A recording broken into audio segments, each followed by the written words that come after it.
A graça e a paz, meus amados queridos irmãos e irmãs em Cristo, tudo bom?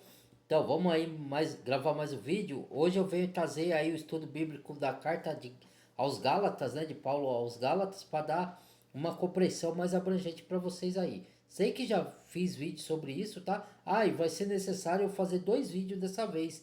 Dividir por dois vídeos. Eu assisto os dois vídeos, tá? Para vocês terem compreensão. Não adianta assistir um, porque como vai estar dividido, vocês não vão compreender. Tem que entender o contexto. A carta por inteiro. Tá bom? Então vamos lá, meus irmãos. Vamos, sem muitas delongas aqui. O vídeo não ficar muito... E, de novo, eu vou pegar o áudio, tá? Não vai dar para pegar a escrita, não. Por causa das versões. Essa versão aqui é a melhor que tem. Vamos lá. Carta de Paulo aos Gálatas, capítulo 1. Eu, Paulo, com meus companheiros na fé, envio saudações às igrejas da Galácia. Minha autoridade para escrever a você não vem de ninguém, nem procede de alguém de hierarquia superior, nem de mas hierarquia diretamente superior. de Jesus, o Messias, e de Deus o Pai, que o ressuscitou dos mortos. Fui convocado por Deus. Quero saudá-los com as belas palavras graça e paz. São belas, pois nos lembram como Jesus nos resgatou do mundo maligno em que vivemos quando se ofereceu em sacrifício por nossos pecados. A vontade de Deus é que experimentemos esse resgate. Sacrifício. Glória a Deus para sempre. Amém. Não posso acreditar no que ouvi. Como podem ser tão inconstantes? Como resolvem abraçar outra mensagem? Vocês estão traindo aquele que os chamou para a graça de Cristo. E vocês sabem que não se trata de detalhes irrelevantes. É outra mensagem, completamente diferente. Outro evangelho. É mentira deslavada sobre Deus. Os responsáveis por essa agitação estão virando a mensagem de Cristo de pernas para o ar. Quero deixar bem claro, se algum de nós, até mesmo um anjo do céu, pregar uma mensagem diferente da verdadeira e original, seja amaldiçoado. Olha aí. Vou repetir. Outra Se mensagem. alguém, não importa a reputação ou as credenciais que possua, pregar uma mensagem diferente da que vocês receberam no início, na palavra, seja amaldiçoado. Acham que falo até desse se modo? for um anjo do céu. O que ele quer dizer? Porque tem os anjos caídos, né? E eles vêm pregar o outro evangélico, como se fala, agindo nas pessoas, para levar elas a pregar outro evangelho. Seja amaldiçoado. Foi o que a palavra diz ali, ó. Vamos lá, vamos dar sequência. Para manipular alguém? Ou para impressionar o próprio Deus? Ou para ganhar aplausos do povo? Se meu alvo fosse popularidade, eu não seria escravo. Deus não se impressiona com o que a gente faz. Ele se alegra por a gente andar na verdade. Mas impressionar não, porque ele é Deus, tudo vem dele. É ele que nos capacita a fazer as coisas, não vem de nós. Entendeu? Então vamos lá. Saibam que a mensagem que transmiti a vocês não é mero discurso motivacional. Eu não a recebi de nenhuma tradição, nem a aprendi em alguma escola. Eu a recebi diretamente de Deus e de Jesus Cristo. Estou certo de que vocês ouviram a história da minha vida. Não aprendi nem em faculdade de teologia, nem em uma escola, mas diretamente da palavra da verdade, de Jesus Cristo. Olha aí, vamos lá. No judaísmo. Na época eu perseguia a igreja de Deus. Meu objetivo era destruí-la. Ninguém me superava no apego às tradições dos nossos antepassados. Mas Deus tinha planos para a minha vida. Quando eu ainda estava no ventre da minha mãe, Ele me escolheu e me chamou por sua graça, cheia de generosidade. Por sua intervenção, revelou seu Filho a mim, para que eu o anunciasse aos outros povos, os que não são judeus. Logo depois desse meu chamado, fui para a Arábia. Não consultei ninguém e não fui a Jerusalém me aconselhar com os que já eram apóstolos. Mais tarde, voltei a Damasco. 3 anos depois, fui a Jerusalém para conhecer Pedro e saber mais sobre a fé. Foram apenas 15 dias, mas que dias aqueles! Com exceção de Tiago, irmão do Senhor, não vi nenhum outro apóstolo. Diante de Deus, estou falando a pura verdade. Então comecei meu ministério nas regiões da Síria e da Cilícia. Mesmo depois de todo aquele tempo, eu ainda não era conhecido nas igrejas cristãs da Judéia. O que sabiam de mim era apenas isto: Aquele homem que antes nos perseguia, agora está pregando a mesma mensagem que tentou destruir. E como eles agradeceram a Deus e o adoraram por minha causa. Deixa eu fazer uma ressalva aqui. Eu fiz o estudo bíblico de carta de Paulo aos Efésios. Faltou um pedacinho só da carta, tá, irmãos e irmãs? Que não deu para concluir. Mas foi um pedacinho pequeno. Mas deu para eu manifestar várias interpretação ali em cima daquela carta, tá? Que, mediante o Espírito. Deu para detalhar as coisas ali, tá bom? Então, quando eu postar o vídeo de carta aos Efésios, vocês já saibam que vai faltar um pequeno pedacinho ali no finalzinho, tá bom? Vamos lá. Gálatas, capítulo 2. 14 anos depois daquela primeira visita, Barnabé e eu subimos a Jerusalém e levamos Tito conosco. O propósito era esclarecer o que me fora revelado, e apresentei a eles exatamente o que eu estava pregando aos que não são judeus. Foi uma reunião com os líderes mais estimados da igreja, porque não queríamos que o assunto fosse motivo de debate público, trazendo... Quando fala de líder mais estimado da igreja, é os anciões. E líder da igreja não é a igreja de pedra, tá? É a reunião dos santos. É o líder da reunião, dos que se reuniam em nome de Cristo ali para aprender da palavra, para ajudar os carentes, né? Sustentar os órfãos e as viúvas que tinham lá, entendeu? É para isso, não tem nada a ver com o tempo de pedra, tá?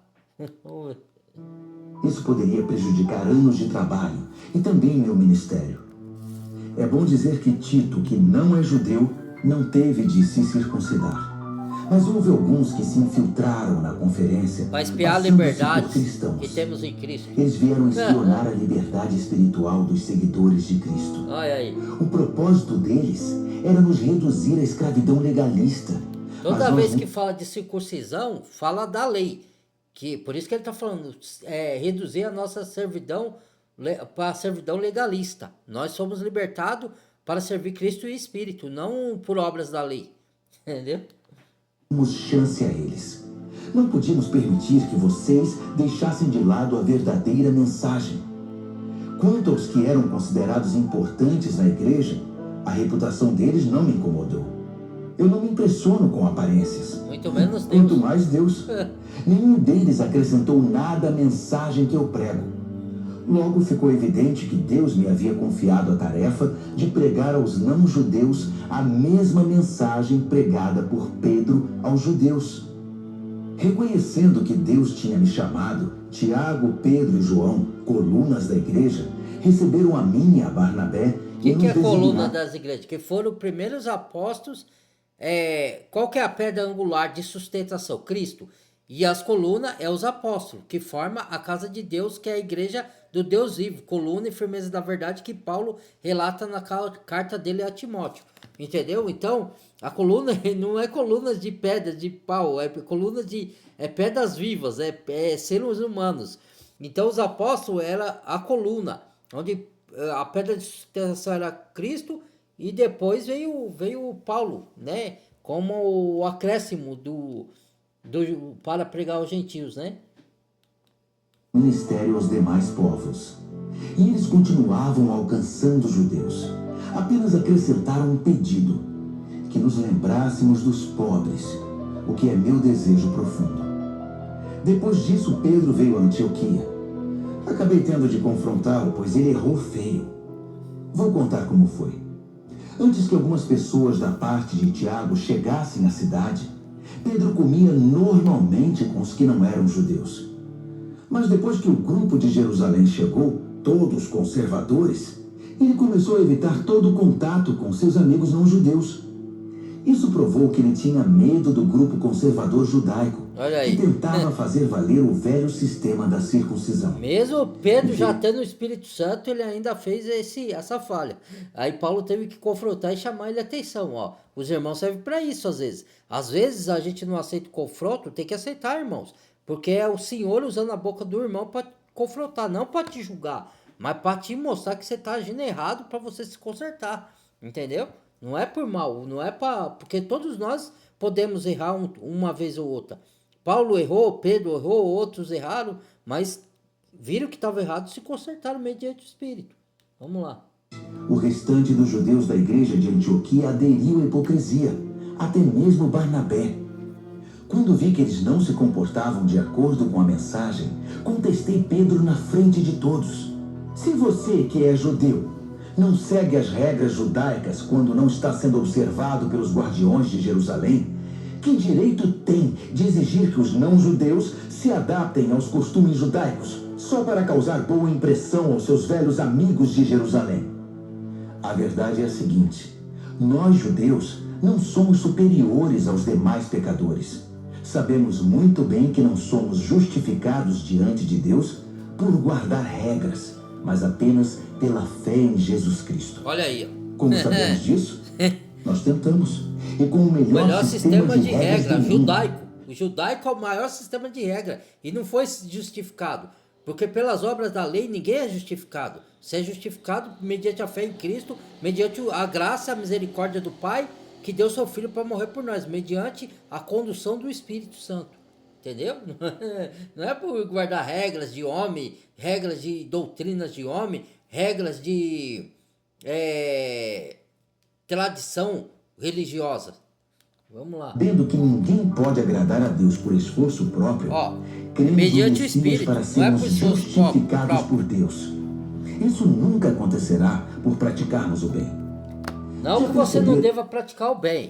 Está dizendo que antes da gente se converter a Cristo, nós não éramos bons. O próprio Cristo falou, quando o rico veio falar para ele, bom mestre, aí ele falou, por que me chamas de bom? Ele dando um exemplo, lógico que ele era Deus, Filho encarnado, né? Bom é só Deus, então nós somos maus, não porque só, não, mas eu não roubo, eu não mato, eu não faço isso, mas você, uma vez na vida você mentiu, você enganou, você traiu, você invejou, você desejou que não era seu, então isso é mal aos olhos de Deus, entendeu? Muita gente não entende. Para Deus, pecado é pecado, pecadinho é pecadão. Lógico que cada pecado vai ter a sua consequência maior ou menor, de acordo com o tamanho do seu pecado, mas todos vão ser punidos, não igualmente, mas vai ser punido. Todo pecado tem punição, tem consequência, entendeu? Então se você mente e não se converte, a palavra diz que esse vai ser condenado. Se você rouba ou mata, mas se converte, esse vai ser salvo. Não é o pecado em si que te leva para a perdição, é a falta de arrependimento, entendeu? Não importa se o seu pecado é grande ou pequeno, se você se arrependeu, você é salvo. Se você não se arrependeu, se você mentia e se arrependeu, você é salvo. Se você mentia e não se arrependeu, você é perdido. Se você roubava ou matava e não se arrependeu, é perdido. Se você matava e roubava e se arrependeu, é salvo. Você arca com as consequências do seu erro aqui na terra. Mas se você se arrependeu, você é salvo. Entendeu? Independente do pecado que você cometeu. Porque não é o pecado em si, é a falta de arrependimento que perde a salvação. Ou se conquista por arrependimento mediante a Cristo, pela fé em Cristo na obra que ele fez na cruz, é isso. Não é por guardar regras religiosas, por ir à igreja, por ir a templo religioso, por dar dízimo, nada disso, nada disso. Isso daí muita gente vai se perder porque acha que isso aí é que salva ela. Não somos perfeitos? Grande novidade. Mas vendo que gente como eu, que creu em Cristo e foi justificado por Deus, não é perfeita, teriam vocês a ousadia de acusar Cristo de ser conivente com o pecado? Que acusação leviana! Se eu tentasse ser justo praticando o bem, estaria reconstruindo aquilo que destruí. Estaria agindo como um charlatão. De novo, não é que você não tem que praticar o bem. É que ele está querendo dizer que você não é justificado, não é salvo por fazer o bem. Você é salvo pela fé em Cristo, entendeu? Depois de salvo, você vai praticar o bem, entendeu? Você não pratica o bem para ganhar a salvação. Você pratica o bem porque você foi salvo, entendeu? É o contrário. Vamos lá. Explico o que aconteceu comigo. Tentei guardar regras e me esforçar para agradar a Deus, mas isso não funcionou. Então desisti de ser um homem da lei para ser um homem de Deus. A vida guiado de pelo Cristo me Espírito mostrou como fazer isso e me deu capacidade de viver assim. Eu me identifico totalmente com Ele. De fato, fui crucificado com Cristo. meu ego não ocupa mais o primeiro lugar. Pouco me importa parecer justo ou ter um bom conceito entre vocês. Não estou mais tentando impressionar Deus. Agora Cristo vive em mim. A vida que vivo não é minha, mas é vivida pela fé no Filho de Deus, que me amou e se entregou por mim. E eu não volto mais atrás. Não está claro que voltar para a velha religião de guardar regras e agradar os outros é abandonar a nova vida de relacionamento com Deus? Pronto. Não posso desprezar a graça de Deus. Se é possível ter um relacionamento vivo com Deus, só guardando regras, apenas guardando regras, Cristo morreu em vão. Cristo morreu em vão.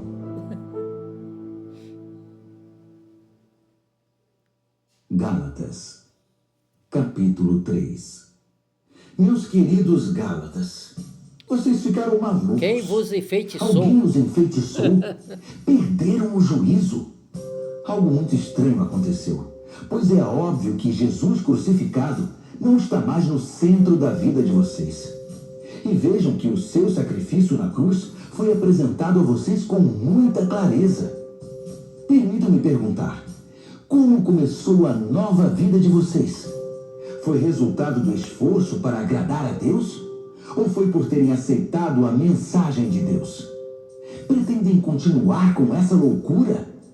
É preciso perder o juízo para pensar que é possível completar por esforço próprio aquilo que foi iniciado por Deus. Se vocês não foram capazes o bastante para começar a obra de Deus, acham que podem aperfeiçoá-la? Será que tudo o que sofreram foi inútil? Cuidado, vocês podem perder tudo o que alcançaram. Respondam-me, será que Deus, que os presenteia com sua presença, com seu Espírito Santo, que realizou em vocês o que jamais conseguiriam fazer por esforço próprio, fez tudo isso por causa do esforço de vocês ou porque vocês confiaram a Ele esse trabalho? O que acontece com vocês não é diferente do que ocorreu com Abraão. Ele creu em Deus e esse ato de fé transformou-se numa vida justificada por Deus. Não é óbvio que quem deposita confiança em Cristo, mas não na lei, é como Abraão, filho da fé? Está previsto nas Escrituras que Deus justificaria os não-judeus pela fé. As Escrituras deixam isso muito claro na promessa feita a Abraão. Por seu intermédio, todas as nações serão abençoadas. Portanto, quem agora vive pela fé tem a mesma bênção de Abraão, que viveu pela fé. Não se trata de uma doutrina nova. Por isso que somos chamados filhos de Abraão por meio da fé. Ou seja, foi dito a Abraão, aqueles que te amaldiçoar, eu amaldiçoarei, e aqueles que te abençoar, eu abençoarei. Então, por isso que a gente fala, quando a gente aceita Cristo, nós somos mais que abençoados. Já, entendeu? E nenhuma criatura amaldiçoa o que Deus já abençoou. Ele pode amaldiçoar de boca, mas não pega, volta para eles. Por quê? Porque você já é abençoado. Balaão queria amaldiçoar, mandado pelo rei Balaque, o povo de Deus. Eles fizeram lá a tamoia lá e fizeram o povo pecar, né? Mas eles não conseguiram amaldiçoar o povo de Deus porque já era um povo abençoado. O próprio Balaão falou pro rei, não tem como eu amaldiçoar aquilo que Deus... E aí quando o rei mandou o Balaão, em vez de amaldiçoar, abençoou. Só que depois Balaão aceitou a propina, né, do rei e se perdeu. Aí ele foi para perdição. Porque Deus já tinha avisado, o Criador já tinha avisado a Balaão, não faça, não vá com eles. Aí Balaão perguntou 2 vezes, aí na outra vez Deus falou, então vá com eles e aí só que foi a permissão de Deus, não foi a vontade. Porque Balaão quis desobedecer, se perdeu, né? Vamos lá. É antiga e mostra que todo que tentar viver a justiça por esforço próprio, independentemente de Deus, está destinado ao fracasso. Olha aí. As Escrituras resumem isso assim. Maldito aquele que não consegue cumprir tudo que está escrito no livro da lei. Quando ele fala, maldito é aquele que não consegue cumprir tudo que está no livro da lei, não é que você tem que cumprir mediante a lei, é que você não consegue. Então você vai cumprir a lei dos 10 mandamentos pelo Espírito. Porque o Espírito de Deus vai te conduzir, te preparar e te dar poder para cumprir. Não pelo seu esforço próprio, não na carne, não na obediência de regra da lei, mas conduzido pelo Espírito. Entendeu? E isso que a pessoa não entende. Ai, vamos lá. Se cumprir um código moral como esse, deixa claro que ninguém pode ter um relacionamento com Deus nessa base. Só pode ter um relacionamento real com Deus quem aceita o caminho de Deus. Fazer alguma coisa por Deus é o oposto de deixá-lo fazer por nós. Abacuque disse tudo. Quem crê em Deus Profeta é justificado por Deus. E essa é a vida real. A observância das regras jamais chegará à vida de fé. A pessoa apenas perpetuará o hábito de guardar regras, o que se vê nas Escrituras. Aquele que faz estas coisas, viverá por as elas, regras, continua vivendo por elas. E não é justificado. Cristo nos redimiu dessa vida amaldiçoada de derrotas, quando Ele mesmo a absorveu. As Escrituras dizem: maldito é aquele que for pendurado no madeiro. Foi o que aconteceu quando Cristo foi pregado na cruz. Ele se transformou em maldição e, ao mesmo tempo, deu fim à maldição. Agora, por causa disso, está tudo resolvido. E vemos que a bênção de Abraão está disponível para quem não é judeu também. Todos agora podem receber a vida de Deus, o seu Espírito que está em nós e conosco quando Todos os que creem, exatamente como Abraão o recebeu. Não é quem não crê não tem o Espírito, é quem crê na obra de Cristo na cruz. Permitam-me citar um fato do cotidiano para ilustrar a vida de liberdade de que estou falando. Quando o testamento de alguém é ratificado, ninguém pode anulá-lo nem acrescentar-lhe nada. É o caso das promessas feitas a Abraão e ao seu descendente. Observem que as Escrituras, na linguagem cuidadosa de um documento legal, não dizem aos descendentes, referindo-se a todos em geral, mas ao seu descendente. A palavra está no singular, que é Cristo, referindo-se a Cristo. Quero explicar esse texto. Um testamento, mais tarde ratificado por Deus, não é anulado. Ele é herdeiro das promessas e nós somos co-herdeiro com ele pela fé, com Cristo, entendeu? Ao descendente que é Cristo, né? E nós herdamos com ele pela fé nele, na obra que ele fez por nós. 130 anos mais tarde, a promessa contida no testamento não foi negada. O adendo, com suas instruções e regras, não diz respeito à herança prometida no testamento. Então, qual o objetivo desse adendo que chamamos lei? Foi um acréscimo às promessas originais contidas na aliança feita com Abraão. O propósito da lei era preservar um povo pecador na história da salvação até que Cristo, o descendente, viesse, herdando as promessas e concedendo-as também para nós. Evidentemente, a lei não foi dada num encontro direto com Deus, mas foi dada por anjos e por um mediador, Moisés. Se há um mediador, como havia no Sinai, então o povo não se relaciona diretamente com Deus, não é mesmo? Mas a promessa original... Hoje a gente tem comunhão direto com Deus, direto, sem intercessor, só Cristo. Ele é o sumo pastor. Lá tinha os sacerdotes levíticos, mas eles não eram perfeitos. Então, eles tinham que purificar pelo sangue, de derramar sangue de animais no Antigo Testamento, pelos pecados dos outros e pelos deles. Agora, Cristo não tinha pecado, então ele é a maior oferta, o maior justificador do crente.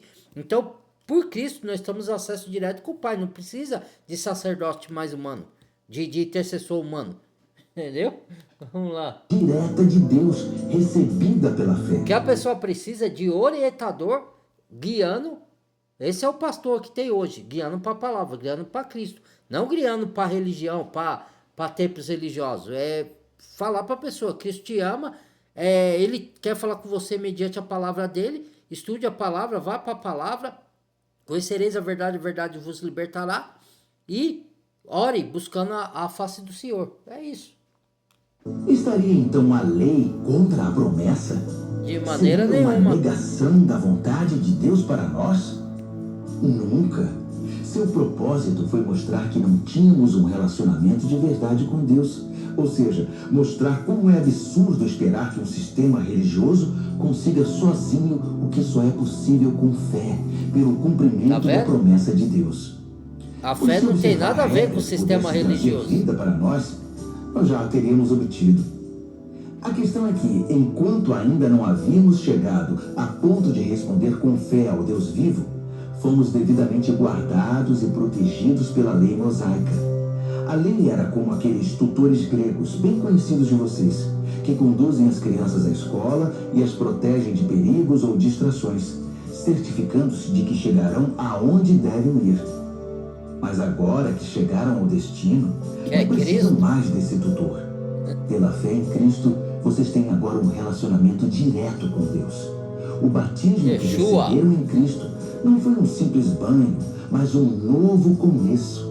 Vocês também passaram a usar novas roupas, roupas de adulto na fé, a vida de Cristo, o cumprimento da promessa original de Deus. Na família de Cristo, não pode haver divisões entre judeus e não judeus, escravos e livres, homens e mulheres. Entre vocês todos são iguais. Isto é, Todos nós somos todos membros de um estamos em um mesmo corpo. relacionamento comum com Jesus Cristo. Agora que são a família de Cristo, vocês são também os famosos descendentes de Abraão, herdeiros de acordo com as promessas da aliança. Parar por aqui, irmãos, para dar sequência, tá? Segunda parte, tá? Porque senão fica grande o vídeo. Eu vou dar sequência à outra parte. Vamos